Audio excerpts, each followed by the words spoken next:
Hello good morning जोहार, मैं संजय और आप देख रहे हैं न्यूज झारखंड। समय हो चला है झारखंड की खबरों को जानने का, उनसे अपडेट होने का। तो चलिए जानते हैं आज की 25 मुख्य बड़ी खबरों को।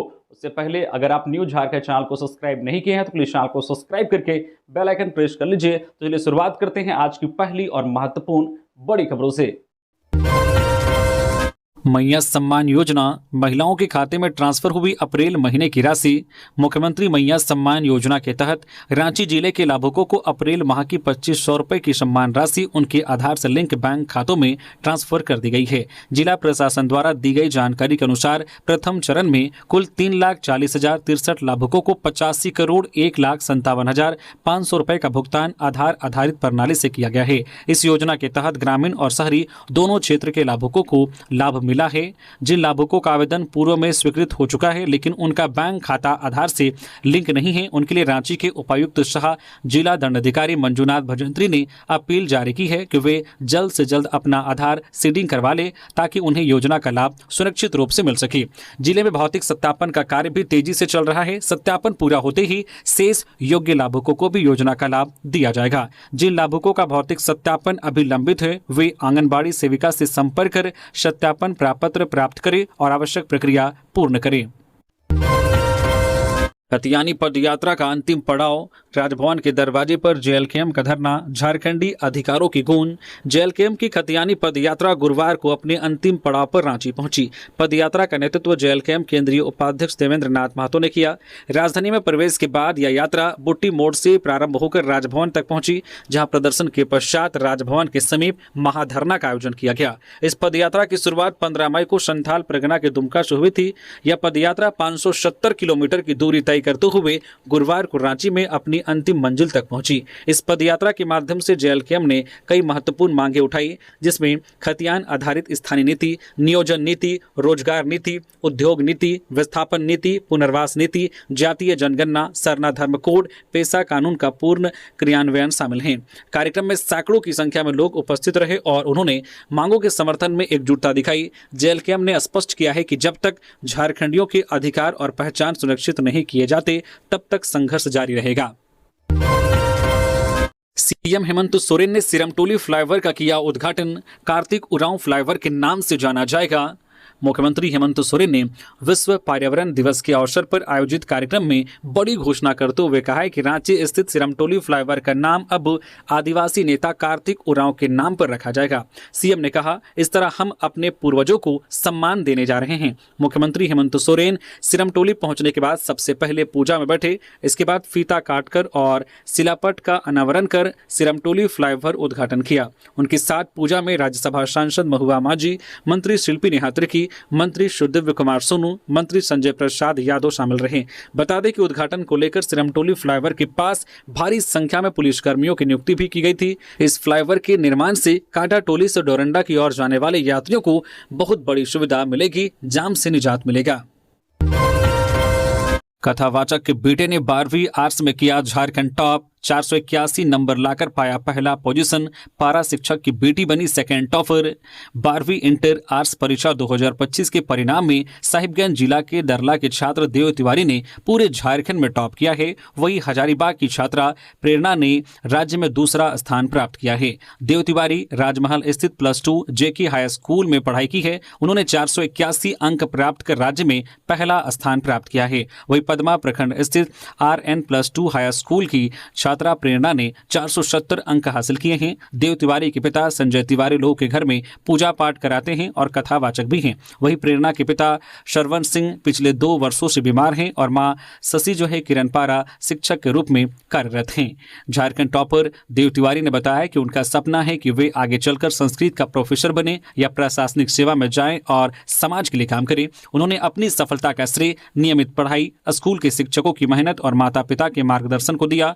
वही प्रेरणा ने यह उपलब्धि बिना किसी कोचिंग के केवल घर में पढ़ाई करके हासिल की है। वह पहले भी 10वीं कक्षा में अपने स्कूल की टॉपर रह चुकी है।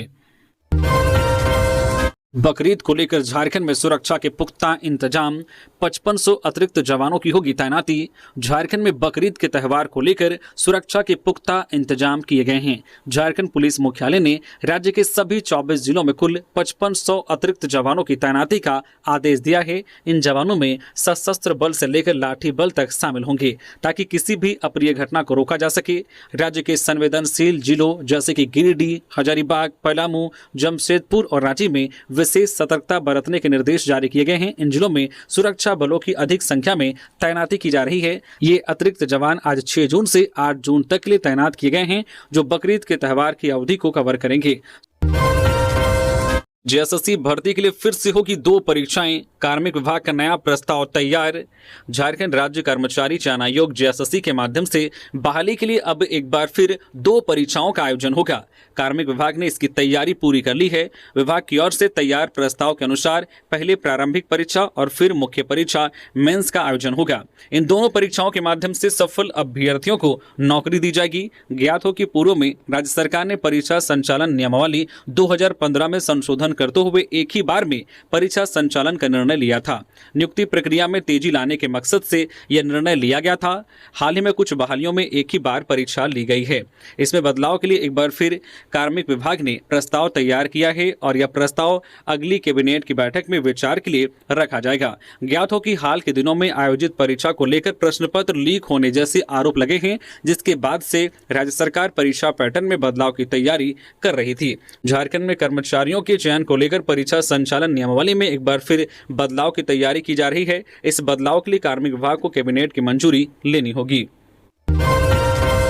एसीबी ने ग्रामीण विकास विभाग के इंजीनियर को रिश्वत लेते किया गिरफ्तार। एंटी करप्शन ब्यूरो एसीबी की टीम ने गुरुवार को रांची में बड़ी कार्रवाई करते हुए ग्रामीण विकास विभाग के कार्यपालक अभियंता शनोत सोरेन को रिश्वत लेते रंगे हाथों गिरफ्तार किया है। अभियंता को 60,000 रुपए की रिश्वत लेते हुए पकड़ा गया है। जानकारी के अनुसार यह मामला बिल के भुगतान से जुड़ा है। एक ठेकेदार का लंबे समय से काफी बिल बकाया था। बिल की राशि रिलीज कराने के एवज में अभियंता शनोत सोरेन द्वारा 60,000 रुपए की रिश्वत की मांग की जा रही थी। इसकी शिकायत एसीबी से की गई, जिसके बाद टीम ने जाल बिछाकर कार्रवाई की और अभियंता को रिश्वत लेते हुए धर दबोचा। एसीबी ने अभियंता को हिरासत में लेकर आगे की कानूनी प्रक्रिया शुरू कर दी है। मामले की विस्तृत जांच जारी है। जेटेट की नियमावली में संशोधन कर सरकार ने परीक्षा आयोजित करने का लिया निर्णय।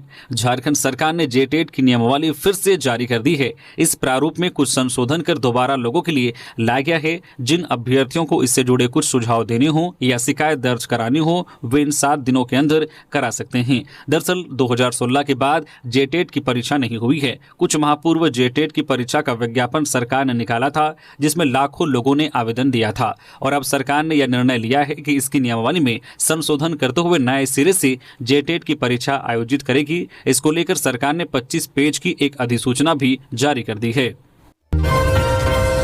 कोडरमा में कांग्रेस की संविधान बचाओ रैली, बीजेपी पर संवैधानिक संस्थानों के दुरुपयोग का आरोप। कोडरमा के झुमरी तिलैया स्थित शिव वाटिका में गुरुवार को कांग्रेस की ओर से संविधान बचाओ रैली का आयोजन किया गया। इस अवसर पर ग्रामीण विकास मंत्री दीपिका सिंह पांडे, प्रदेश अध्यक्ष केशव महतो कमलेश सहित प्रदेश के अन्य वरिष्ठ नेता उपस्थित रहे। रैली में कांग्रेस नेताओं ने कार्यकर्ताओं से संविधान की रक्षा के लिए एकजुट होने का आह्वान किया। रैली को संबोधित करते हुए कांग्रेस नेताओं ने भारतीय जनता पार्टी बीजेपी पर संविधान के साथ छेड़छाड़ और संवैधानिक संस्थानों के दुरुपयोग का गंभीर आरोप लगाया। वक्ताओं ने कहा कि बीजेपी सत्ता के दुरुपयोग के साथ साथ केंद्रीय एजेंसियों का गलत इस्तेमाल कर रही है, जो लोकतंत्र के लिए खतरा है। उन्होंने कार्यकर्ताओं से संविधान बचाने के लिए जन जागरूकता अभियान चलाने की अपील की। खबरों में आगे बढ़ने से पहले आप सभी दर्शकों को एक जानकारी दे दें कि न्यूज झारखंड का ऐप लॉन्च कर दिया गया है। ऐप प्ले स्टोर में आ चुका है, जहां से अब आप न्यूज झारखंड की हर एक वीडियोस को ऐप से भी देख सकते हैं और वहां से भी खबरों से अपडेट रह सकते हैं, सूचनाओं से अपडेट रह सकते हैं। तो वीडियो के डिस्क्रिप्शन में लिंक है, जहां से आप जो है ऐप को इंस्टॉल कर सकते हैं। बहुत ही जल्द जो है इस ऐप में गिव अवे भी लॉन्च होने वाला है, जहां से अब आप हर मंथ कैश रिवॉर्ड भी वहां जीत सकते हैं और भी बहुत कुछ इस ऐप में आपको आने वाले दिनों में मिलने वाला है। तो उस ऐप को इंस्टॉल करना ना भूलें और वहां पर भी अपना प्यार और सपोर्ट दें। तो चलिए हम लोग बढ़ते हैं आज के अपने खबरों की ओर। बारिश के बाद टर्फ में समाया चक्रवात, जाने झारखंड में आज कैसा रहेगा मौसम का मिजाज। झारखंड में कहीं कहीं भारी बारिश के बाद झारखंड और दक्षिण बिहार का चक्रवात टर्फ में समा गया है। इसके बाद झारखंड का मौसम बदलने वाला है। उत्तरी बांग्लादेश और उससे सटे इलाकों में समुद्र तल से करीब 9 किलोमीटर ऊपर अपर एयर साइक्लोनिक सर्कुलेशन मौजूद है। मौसम विभाग ने यह जानकारी दी है। भारत मौसम विज्ञान विभाग ने कहा है कि एक टर्फ दक्षिणी छत्तीसगढ़ से पूर्वोत्तर बांग्लादेश होते हुए ओडिशा, झारखंड और उससे सटे दक्षिण बिहार, पश्चिम बंगाल के उत्तरी भागों से गुजर रहा है। इसके असर से आने वाले दिनों में अधिकतम तापमान में 4 डिग्री सेंटीग्रेड की बढ़ोतरी हो सकती है। मौसम केंद्र रांची के प्रमुख अभिषेक आनंद ने बताया है कि 5 जून को झारखंड के कुछ जगहों पर गरज के साथ हल्के से मध्यम दर्जे की वर्षा हुई है। उन्होंने कहा कि अगले 24 घंटे के दौरान झारखंड में अधिकतम तापमान में कोई बड़ा बदलाव होता नहीं दिख रहा है। इसके बाद अगले 4 दिन में उच्चतम तापमान में 2 से 4 डिग्री सेंटीग्रेड तक की वृद्धि होगी। इधर मौसम विभाग ने अपने पूर्व अनुमान में कहा है कि आज 6 जून को झारखंड के पूर्वी एवं उससे सटे मध्य भागों में कहीं कहीं गरज के साथ हल्के दर्जे की वर्षा हो सकती है। हालांकि मौसम विभाग की ओर से आज 6 जून के लिए कोई चेतावनी जारी नहीं की गई है। आउटसोर्सिंग नियमावली के विरोध में कर्मचारियों का आंदोलन 9 जून से शुरू होगा। चरणबद्ध विरोध। झारखंड राज्य के आउटसोर्स कर्मचारियों की समस्याओं और मांगों को लेकर गुरुवार को एक अहम बैठक गूगल मीट के माध्यम से आयोजित की गई। इस बैठक में झारखंड राज्य अराजपात्रित कर्मचारी महासंघ की उपस्थिति में झारखंड राज्य आउटसोर्सिंग कंप्यूटर ऑपरेटर संघ के अध्यक्ष और राज्य भर के विभिन्न संवर्गों के प्रतिनिधि शामिल हुए। बैठक का मुख्य विषय राज्य सरकार द्वारा जारी आउटसोर्सिंग मैनुअल रहा। सभी प्रतिनिधियों ने मैनुअल में मौजूद प्रावधानों को कर्मचारी विरोधी करार दिया। बैठक में सर्वसम्मति से निर्णय लिया गया है कि जब तक सरकार मैनुअल में जरूरी संशोधन नहीं करती तब तक चरणबद्ध आंदोलन जारी रहेगा। संघ की प्रमुख मांगे इस प्रकार है। संविदा कर्मियों को मिलने वाला मानदेय आउटसोर्स कर्मचारियों को भी मिले। सभी आउटसोर्स कर्मचारियों की सेवा 60 वर्ष तक सुनिश्चित की जाए। इसके साथ ही मध्य प्रदेश की तर्ज पर कर्मचारियों को ठेका प्रथा से मुक्त कर संविदा पर समायोजित किया जाए। वही कार्यरत कर्मचारियों को स्वीकृत पदों पर समायोजित किया जाए। संघ का कहना है कि बार बार मुख्यमंत्री, मंत्रियों और अधिकारियों से आग्रह करने के बावजूद इस विषय को गंभीरता से नहीं लिया गया। ऐसे में अब आंदोलन अनिवार्य हो गया है।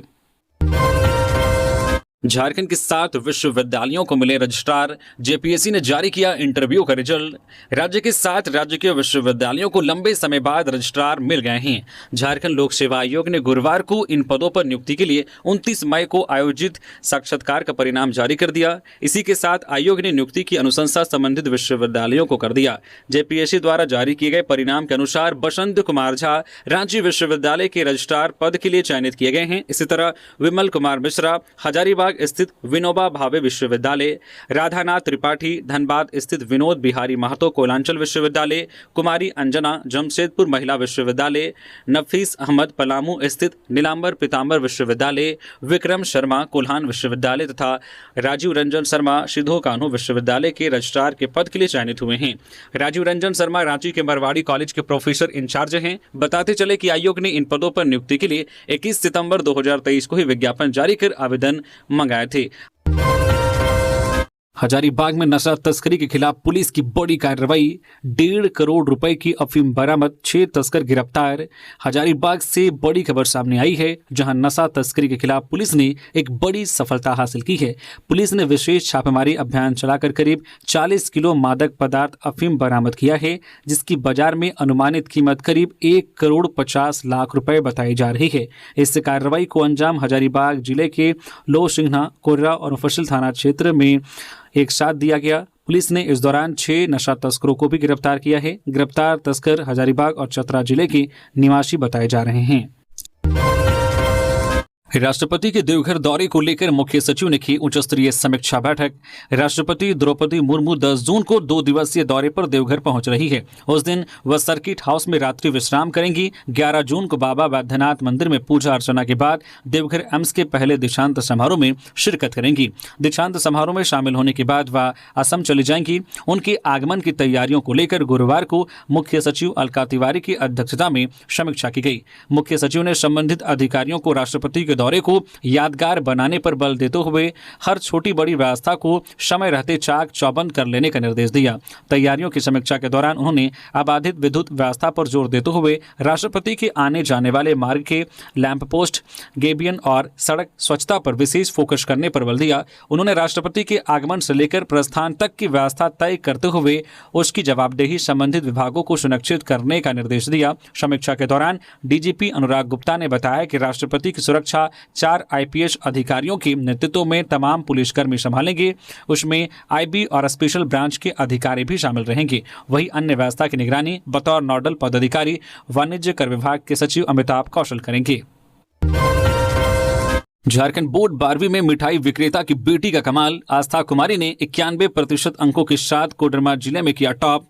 झारखंड एकेडमिक काउंसिल जैक ने गुरुवार को 12वीं कला संकाय का परीक्षा परिणाम जारी किया। कोडरमा जिले के जयनगर प्रखंड की आस्था कुमारी ने 455 अंक प्राप्त कर जिले में प्रथम स्थान हासिल किया। आस्था SS+2 हाई स्कूल परसाबाद की छात्रा है। उनके पिता अजय सिंह परसाबाद में मिठाई की दुकान चलाते हैं। माता गृहिणी हैं। परिवार में एक भाई और 3 बहनें हैं जो अभी शिक्षा ग्रहण कर रहे हैं। आस्था ने अपनी सफलता का श्रेय माता पिता, शिक्षकों और मित्रों को दिया है। उन्होंने सेल्फ स्टडी कर यह उपलब्धि हासिल की है। भविष्य में वह UPSC की तैयारी कर IAS बनना चाहती है। कांग्रेस मुख्यालय में जनता दरबार। मंत्री शिल्पी नेहा तिर्की ने सुनी लोगों की समस्याएं, मौके पर ही दिए समाधान के निर्देश।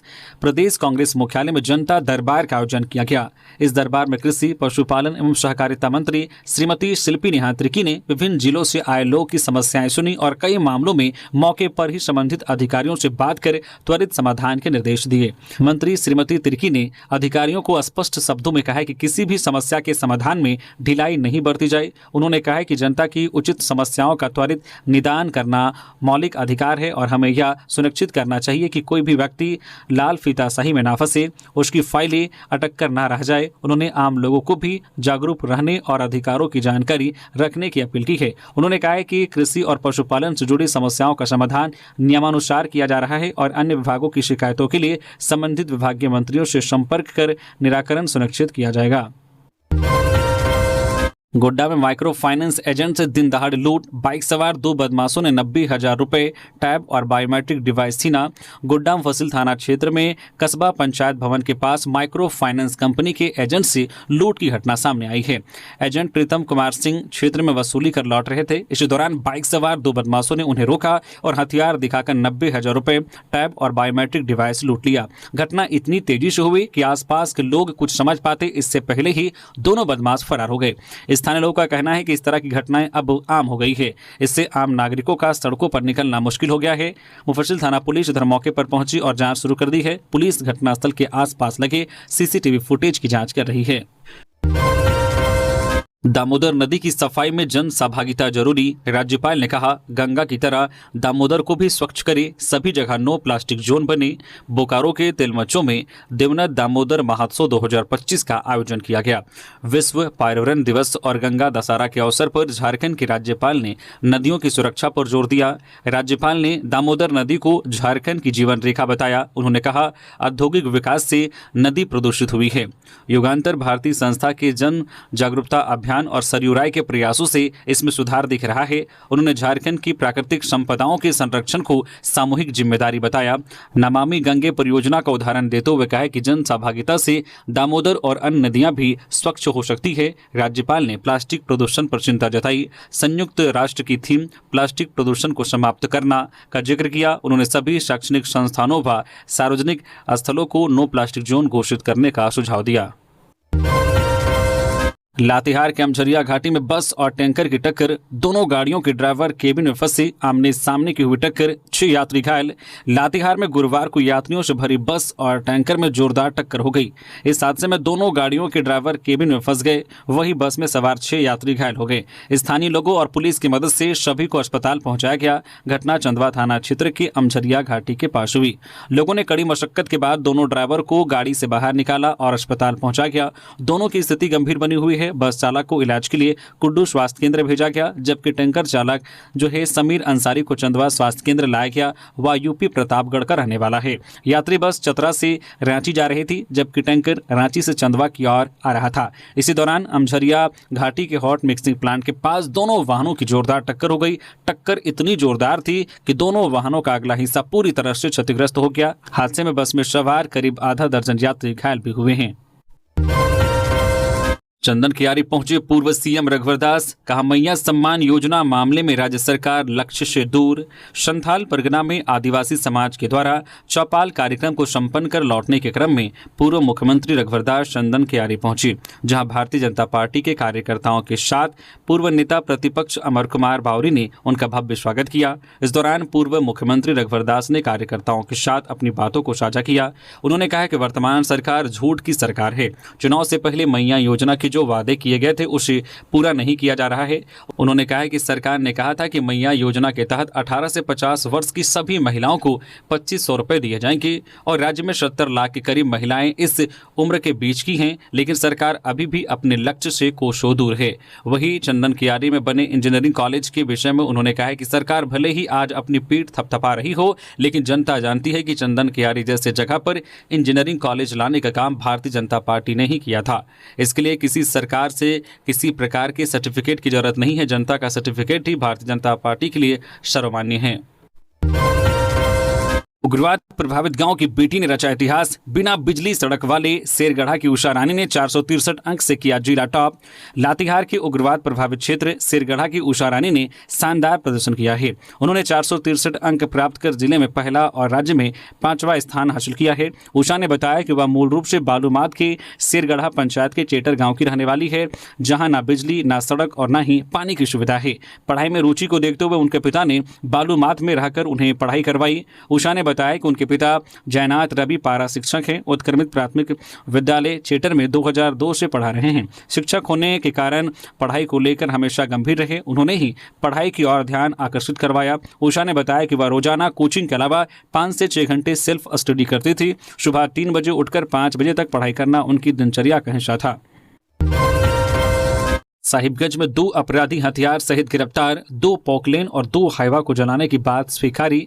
साहिबगंज पुलिस को गुप्त सूचना मिली कि मिर्जा चौकी थाना कांड में शामिल 2 अपराधी हथियार लेकर मिर्जा चौकी थाना क्षेत्र के ग्राम बड़ा लक्ष्मी स्थित गडरा गांव से निकलकर ललमटिया के गिरोह के मुखिया सूर्या हासवा से मिलने जा रहे हैं। इस सूचना पर साहिबगंज पुलिस अधीक्षक के आदेश पर अनुमंडल पुलिस पदाधिकारी के नेतृत्व में एक छापामारी दल बनाया गया। पुलिस ने त्वरित कार्रवाई करते हुए 2 अपराधी बिमल 19 वर्षीय, बेटका टुडू 21 वर्षीय को ग्राम गडरा के पास सड़क से गिरफ्तार कर लिया। गिरफ्तार अपराधियों के पास से एक देशी कट्टा और एक जिंदा गोली बरामद हुई है। गिरफ्तार दोनों अपराधियों ने स्वीकार किया है कि वे मिर्जा चौकी थाना क्षेत्र के दामिनी भिट्ठा में स्थित जय माता दी स्टोन वर्कर्स माइनिंग में 2 पॉकलेन मशीन और 2 हाइवा ट्रक जलाने की घटना में शामिल थे। साथ ही दोनों ने इस अपराध में गिरोह के मुखिया सूर्या हासवा और अन्य साथियों की संलिप्तता भी स्वीकार कर ली है। जिस फ्लाईओवर के विरोध में गीताश्री उरांव गिरफ्तार हुई, हेमंत ने उसका नाम उन्हीं के पिता कार्तिक उरांव के नाम पर रख दिया। रांची के सिरमटोली फ्लाईओवर को लेकर एक दिलचस्प राजनीतिक मोड़ सामने आया है। जिस फ्लाईओवर की रैंप के विरोध में झारखंड बंद के दौरान 4 जून को पूर्व मंत्री गीताश्री उरांव को गिरफ्तार किया गया था, अब उसी फ्लाईओवर का नाम उनके पिता और वरिष्ठ आदिवासी नेता कार्तिक उरांव के नाम पर रख दिया गया है। मुख्यमंत्री हेमंत सोरेन ने गुरुवार को विश्व पर्यावरण दिवस के अवसर पर आयोजित कार्यक्रम में यह घोषणा करते हुए कहा है कि इस तरह हम अपने पूर्वजों को सम्मान देने जा रहे हैं। इस फैसले को लेकर राजनीतिक गलियारों में जोरदार चर्चा है। विश्लेषक मानते हैं कि हेमंत सोरेन ने एक तीर से 2 शिकार किए हैं। एक और आदिवासी विरासत को सम्मान दिया, दूसरी ओर हालिया विरोध को राजनीतिक सूझबूझ से जवाब भी दे दिया। इंटर आर्ट्स रिजल्ट जारी, रांची की अनन्या पाल बनी जिला टॉपर। गुरुवार को झारखंड एकेडमिक काउंसिल जैक ने इंटरमीडिएट आर्ट्स संकाय का परिणाम जारी कर दिया। इस बार रांची जिले की टॉपर बनी है अनन्या पाल, जिन्होंने कुल 463 अंक प्राप्त किया है। Ananya Ursuline inter college Ranchi की छात्रा है। उनके पिता का नाम नवीन पाल है। शानदार प्रदर्शन कर अनन्या ने जिले में पहला स्थान हासिल किया है, जिससे उनके परिवार और स्कूल में खुशी की लहर है। रिजल्ट जारी होते ही अनन्या को बधाइयों का तांता लग गया है। जिले में टॉप करने पर स्कूल प्रशासन और शिक्षकों ने भी उनकी इस उपलब्धि पर खुशी जताई है। लैंड स्कैम मामले में आरोपी अमित अग्रवाल ने सुप्रीम कोर्ट में लगाई जमानत की गुहार। सेना की भूमि का फर्जी दस्तावेजों के आधार पर की गई खरीद बिक्री से जुड़े बहुचर्चित भूमि घोटाले में आरोपी कारोबारी अमित अग्रवाल ने अब सर्वोच्च न्यायालय का दरवाजा खटखटाया है। उन्होंने सुप्रीम कोर्ट में जमानत याचिका दाखिल की है। इससे पहले झारखंड हाईकोर्ट ने अप्रैल माह में उनकी जमानत याचिका खारिज कर दी थी। वहीं पीएमएलए से संबंधित रांची की विशेष अदालत ने भी उन्हें राहत देने से इनकार किया था। अमित अग्रवाल की जमानत याचिका प्रवर्तन निदेशालय ईडी द्वारा दर्ज कांड संख्या 18/2022 से संबंधित है। इस मामले में अमित अग्रवाल के अलावा कई अन्य प्रमुख नाम जो है आरोपी हैं। सूत्रों के अनुसार अमित अग्रवाल की याचिका पर सुप्रीम कोर्ट में जुलाई महीने में सुनवाई संभावित है। पर्यावरण दिवस पर भाजपा ने शुरू की एक पेड़ मां के नाम अभियान। 15 अगस्त तक लाखों पेड़ लगाने का लक्ष्य। विश्व पर्यावरण दिवस के मौके पर प्रदेश भाजपा ने पीएम मोदी के आह्वान पर एक पेड़ मां के नाम कार्यक्रम का शुभारंभ किया। 15 अगस्त तक चलने वाले इस खास अभियान में लाखों की संख्या में पेड़ लगाने का लक्ष्य रखा गया है, जिसमें हर जिला में पार्टी कार्यकर्ता अपने अपने क्षेत्र में पेड़ लगाएंगे। इस अभियान के पहले दिन बूथ से लेकर प्रदेश स्तर तक के नेताओं, कार्यकर्ताओं और पार्टी के जन प्रतिनिधियों ने वृक्षारोपण किया। प्रदेश अध्यक्ष एवं नेता प्रतिपक्ष बाबूलाल मरांडी ने अपने सांगठनिक प्रवास के दौरान साहिबगंज जिला मुख्यालय स्थित गौशाला परिसर में वृक्षारोपण किया। 5 जून से 15 अगस्त तक भारतीय जनता पार्टी के द्वारा चलाए जा रहे इस विशेष अभियान में लाखों पेड़ लगाए जाएंगे। पार्टी ने प्रदेश के सभी 29,000 बूथों के प्रत्येक गांव, टोला, मोहल्ले में पेड़ लगाने का आह्वान किया है। जोनल आईजी ने पुलिस पदाधिकारियों संघ की बैठक। अपराध और नक्सलियों पर नकेल कसने की बनाई रणनीति। उत्तरी छोटानागपुर रेंज के आईजी जी क्रांति कुमार ने बोकारो एसपी कार्यालय सभागार में जोन के एसएसपी और एसपी के साथ बैठक की। जोन के सभी 8 जिलों में अपराध, नक्सली गतिविधियों सहित अन्य मामलों की चर्चा की गई। आईजी ने कहा कि पुलिस पीपुल फ्रेंडली हो, यह हमारा उद्देश्य है। संगठित अपराध पर अंकुश लगाने के लिए निर्देश दिए गए हैं। उन्होंने कहा कि इसके अलावा पब्लिक के साथ अच्छा व्यवहार करने के लिए भी जोर दिया गया है। क्रांति कुमार ने कहा कि ड्रग्स और नशे से संबंधित अपराध को रोकने के लिए जोन में निरंतर कार्रवाई का निर्देश दिया गया है। उन्होंने बताया कि साइबर क्राइम को लेकर जागरूकता के साथ रोकना भी प्राथमिकता होगी। बैठक में Dhanbad SSP Prabhat Kumar, Hazaribagh SP Anjani Anjan, Ramgarh SP Ajay Kumar, Chatra SP Sumit Agrawal, Koderma SP Anudeep Singh, Dhanbad ग्रामीण SP Kapil Chaudhary, Dhanbad city SP Ritwik Srivastava मौजूद रहे। लातेहार पुलिस की अपील, सोशल मीडिया पर आपत्तिजनक पोस्ट से बचे। बकरीद पर्व को लेकर लातेहार पुलिस ने आम लोगों से सोशल मीडिया पर आपत्तिजनक पोस्ट करने से बचने की अपील की है। पुलिस ने कहा है कि बकरीद पर्व आपसी भाईचारे के साथ मनाएं और सामाजिक और सांप्रदायिक सौहार्द के साथ शांति व्यवस्था बनाए रखें। किसी भी प्रकार से समाज को ठेस पहुंचाने वाले गाने ना बजाएं। किसी भी प्रकार के भ्रामक सूचना, फोटो, वीडियो और धर्म पर आपत्तिजनक टिप्पणी सोशल मीडिया पर शेयर करने से बचें। पुलिस ने यह भी चेतावनी दी है कि दंगा, अफवाह फैलाने वाले photo, message, video, post, share और कमेंट करने वालों को चिन्हित कर उनके खिलाफ कार्रवाई की जाएगी। अफवाहों पर ध्यान ना दें और अफवाहों के बारे में तुरंत नजदीकी थाने को सूचित करें। अप्रिय घटना या असामाजिक गतिविधियों से संबंधित सूचना तुरंत साइबर सेल लातेहार के फोन नंबर 62061597595 पर साझा करें या डायल 100 या 112 पर कॉल करें। हजारीबाग की श्रेया आनंद इंटर आर्ट्स की बनी 4th टॉपर, हासिल किए 464 अंक। जैक ने इंटर आर्ट्स का रिजल्ट गुरुवार को जारी कर दिया। हजारीबाग की श्रेया आनंद ने पूरे झारखंड में 4था स्थान हासिल किया है। श्रेया आनंद ने 464 अंक लाए हैं। श्रेया आनंद हजारीबाग के पद्मा गांव की निवासी है और उन्होंने पद्मा के आर्यन हाई स्कूल से पढ़ाई की है। श्रेया आनंद के पिता का नाम नवल किशोर आनंद है। नवल किशोर आनंद पारा शिक्षक से सेवानिवृत्त हैं। कोडरमा में अवैध खनन पर कार्रवाई, हथियार समेत 2 लोग गिरफ्तार, राइफल, कट्टा और कारतूस जब्त। कोडरमा जिले के ढाब थाना क्षेत्र के गोरियाडी गांव में वन विभाग और पुलिस ने संयुक्त कार्रवाई की। गुप्त सूचना के आधार पर की गई छापेमारी में हरे पत्थर का अवैध खनन करते 2 लोगों को गिरफ्तार किया गया। वन प्रक्षेत्र पदाधिकारी रविंद्र कुमार ने बताया है कि डीएफओ के निर्देश पर गुरुवार को यह कार्रवाई की गई। टीम को देखते ही खदान से कई लोग भाग निकले। पुलिस और वन कर्मियों ने गोरियाडी निवासी सुदामा मिस्त्री और बसंत मांझी को पकड़ा। मौके से एक ट्रैक्टर, कंप्रेशर मशीन और बाइक जब्त की गई। साथ ही एक राइफल, एक देसी कट्टा, 15 जिंदा कारतूस और 6 खोखा कारतूस भी बरामद हुए। दोनों जो है आरोपियों पर अवैध खनन और आर्म्स एक्ट के तहत मामला दर्ज किया जा रहा है। पूछताछ में पता चला है कि यह अवैध खनन गिरिडीह के अरविंद रावत करवा रहा था। वह फिलहाल कोडरमा थाना क्षेत्र के इंद्रवा गांव में रह रहा है। उसके खिलाफ भी मामला दर्ज किया जा रहा है। पलामू में हाईवे पर पुलिया से गिरी बाइक, 2 युवकों की मौत। बाजार से घर लौट रहे थे दोनों। मेदिनीनगर रांची मेन रोड पर हादसा।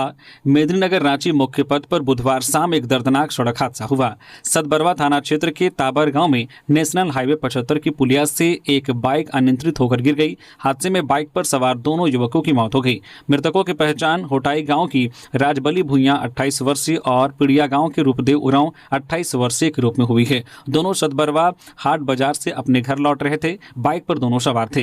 हादसे की सूचना मिलते ही सतबरवा थाना पुलिस मौके पर पहुंची। घायल दोनों को तुम्बागढ़ा नवजीवन अस्पताल ले जाया गया। राजबली को डॉक्टरों ने मृत घोषित कर दिया, जबकि रूपदेव को बेहतर इलाज के लिए MMCH रेफर किया गया, पर रास्ते में ही दुभिया अखाड़ा के पास रूपदेव की भी मौत हो गई।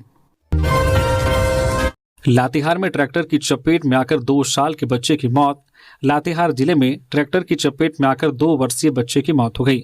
घटना नेतरहाट थाना क्षेत्र की दुरूप पंचायत की बरदौनी खुर्द की है। जानकारी के अनुसार गुरुवार की सुबह गांव के सरवन मुंडा का 2 वर्षीय पुत्र अंश मुंडा एक ट्रैक्टर की चपेट में आ गया और मौके पर ही उसकी मौत हो गई।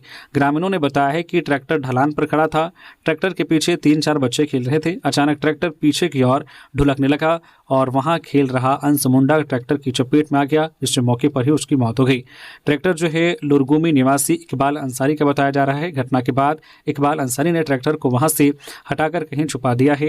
इधर बच्चे के पिता सरवन मुंडा ने नेतरहाट थाना पुलिस को घटना की सूचना देकर ट्रैक्टर चालक इकबाल अंसारी पर कार्रवाई की मांग की है। बोकारो में पुलिया के नीचे मिला युवक का शव, अब तक नहीं हो सकी युवक की पहचान। पुलिस को डूबने से मौत की आशंका। बोकारो के बलिडी थाना क्षेत्र में हीरटांड मार्ग स्थित पुलिया के नीचे गुरुवार को एक युवक का शव मिला। स्थानीय लोगों ने पुलिस को सूचना दी। पुलिस ने मौके से मृतक के कपड़े बरामद किए हैं। प्रथम दृष्टया मामला नहाने के दौरान डूबने का लग रहा है। मृतक की उम्र 22 से 25 वर्ष के बीच है। तो ये थी झारखंड की टॉप बड़ी खबरें। इसी तरह से झारखंड की हर एक छोटी बड़ी खबर देखने के लिए प्लीज न्यूज झारखंड चैनल को सब्सक्राइब करके बेल आइकन प्रेस कर दीजिए, जिससे आपके पास झारखंड की हर एक छोटी बड़ी खबर का अपडेट आप तक पहुंचता रहे। तो अभी के लिए बस इतना ही। हमें दीजिए इजाजत, फिर मिलते हैं नेक्स्ट खबरों के साथ। धन्यवाद।